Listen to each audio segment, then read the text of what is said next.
Welcome back.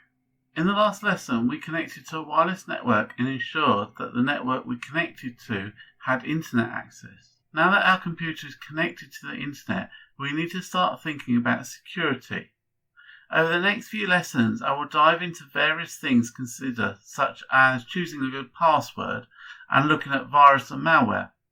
However, in this lesson, let's bridge the discussion between networks and security by introducing firewalls.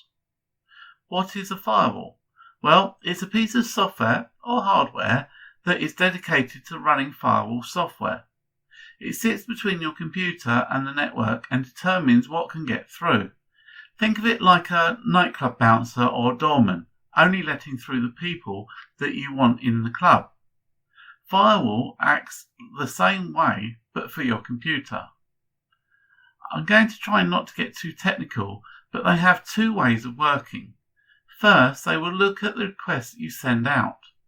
But what do I mean by requests? Well, an example could be clicking a link on a web page. That's a request to display another web page, or sending an email, or any multitude of other things. Most requests that are sent have a response. For example, clicking the link will hopefully generate a response of the new web page. By monitoring what requests you send out, the firewall can allow the responses back in.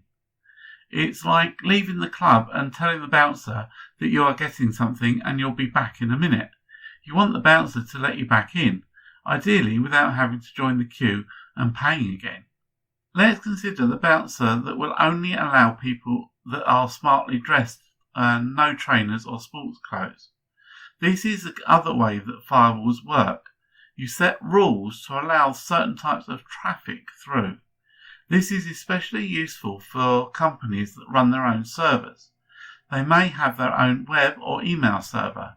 In these cases, the firewall will be set to allow web visitors from outside into your web server, and it would allow email traffic to come into and out from the email server. Windows has a firewall built into it. Generally, it doesn't need any manual configuration.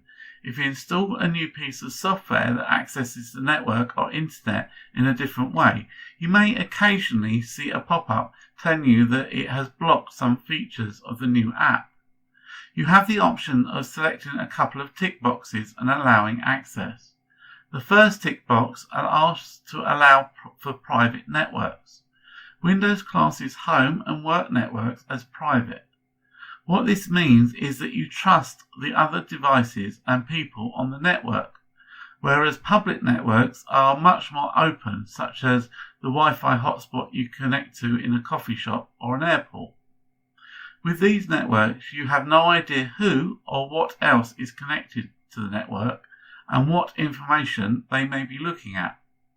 In most cases, it's fine to allow access for private networks as long as it was you that installed the application that's requesting access. If you don't recognize the application, then it's best to do some research on what it is and where it came from before granting access. As for public networks, only grant access if you are happy that the application either has its own protection built in as it transfers information and or that it won't be sending personal information across the network. This is about as much interaction as people have with the Windows firewall. You can, however, open the full application found in Control Panel. This will allow you to view and change various settings for the firewall, add or remove access through the firewall for applications. You can also turn the firewall off completely. Not recommended, but it can be useful for troubleshooting. I've mentioned home routers before, the item that is sometimes provided by your internet service provider to connect to the internet. This is often a router, switch, and access point built into one device. Another function most of them perform is that of a firewall. They are the device that sits between your network and the internet, so you want to make sure that everyone on the internet can't access the computers, phones, etc. that are on your network. The firewall built into most of these routers aren't the most sophisticated or configurable, but they are performing this function nonetheless. Larger organisations, schools, colleges, etc., will have dedicated hardware that is a firewall controlling the flow of traffic between networks. In summary, a firewall is either a computer program or hardware device that controls or restricts the traffic that can flow between the computers and other devices on either side of the firewall, much like a bouncer who controls who can come into a nightclub. Windows 10 has a built-in firewall, and the majority of homes that have a broadband connection will have at least a basic firewall built into the router provided by the Internet Service Provider. Thanks for watching. See you in the next video.